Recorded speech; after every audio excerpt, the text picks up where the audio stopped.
Diabetes type 1. Du må ikke få for meget sukker. Hvordan optages glukose normalt i cellerne?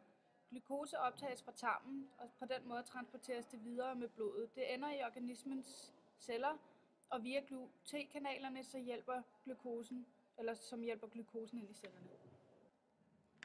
Hvad er fejlen, når man har diabetes type 1? Hej, jeg er Dr. Mogens. Når du lider af diabetes type 1, er det fordi, at dine betaceller i bugspytkirtlen er ødelagt. Derved stopper din krop med at danne insulin. Spis sundt. Hvorfor får man diabetes type 1?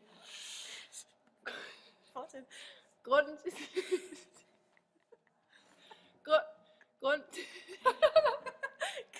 Grunden til diabetes 1 vides ikke. Er det? Au! Au eller miljø. Eller måske en blanding. Det er immunforsvaret, som ødelægger insulinproduktionen. Lavet af Tanja, Mia. Isa, Line. Woo!